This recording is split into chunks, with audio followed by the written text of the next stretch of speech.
ఇటీవల ముఖ్యమంత్రి చంద్రబాబు గారి ఆధ్వర్యంలో జరిగిన కలెక్టర్ కాన్ఫరెన్స్లోని భోజనాల ఖర్చు ఇప్పుడు రాష్ట్ర వ్యాప్తంగా చర్చనీయాంశమైంది.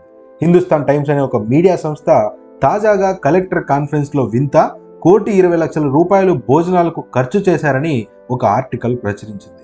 ఇప్పుడు ఆ కథనం సంచలనంగా మారిపోయింది. ప్రజల డబ్బును ఇంత విచ్చలవిడిగా ఖర్చు చేయడానికి ఎవరు అధికారం ఇచ్చారని ప్రతిపక్షాలు ప్రభుత్వాన్ని ప్రశ్నిస్తున్నాయి. ఆ కథనం ఒకసారి చూస్తే, ఇటీవల జరిగిన కలెక్టర్ కాన్ఫరెన్స్ 2 రోజుల భోజనానికి ₹1,20,00,000 చెల్లించారు. ఈ భోజనాల కాంట్రాక్ట్ కూడా టెండర్ల రూపంలో కాకుండా నామినేషన్ పద్ధతిలో విజయవాడలోని ఒక హోటల్కి ఇచ్చారు.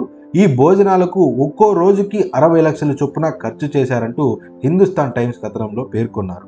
ఈ సమావేశానికి హాజరైన మంత్రులు, ఐఏఎస్ అధికారులు అంతా కలిపిన 250 నుంచి 300 లోపే ఉంటారు. ఇంకా అధికారులు, వారి సహాయక సిబ్బంది, మంత్రుల డ్రైవర్లు అంతా కలిపిన 1200కి మించి ఉండరు. అధికారులు అదేవిధంగా మంత్రుల సహాయక సిబ్బందికి ప్రత్యేకంగా భోజనాలు ఏమీ ఏర్పాటు చేయలేదు.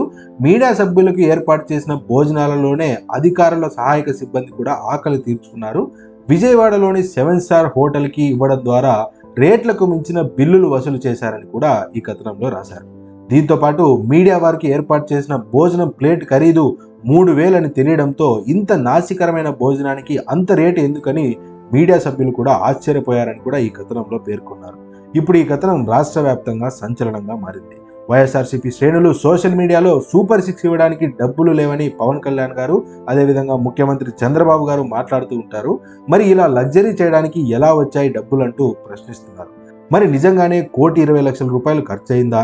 ఒకవేళ అయ్యి ఉంటే అంత ఖర్చు ఎందుకు చేయాల్సి వచ్చింది అని ప్రభుత్వం సమాధానం చెప్పాల్సి ఉంటుంది. ఎందుకంటే ₹1,20,00,000 అంటే మరీ చాలా పెద్ద మొత్తం కాబట్టి ఖచ్చితంగా ప్రతిపక్షాలకు ఇది ఒక అస్త్రంలా మారుతుంది. కాబట్టి చూడాలి మరి ప్రభుత్వం తరపు నుంచి ఎటువంటి సమాధానం వస్తుందా అని.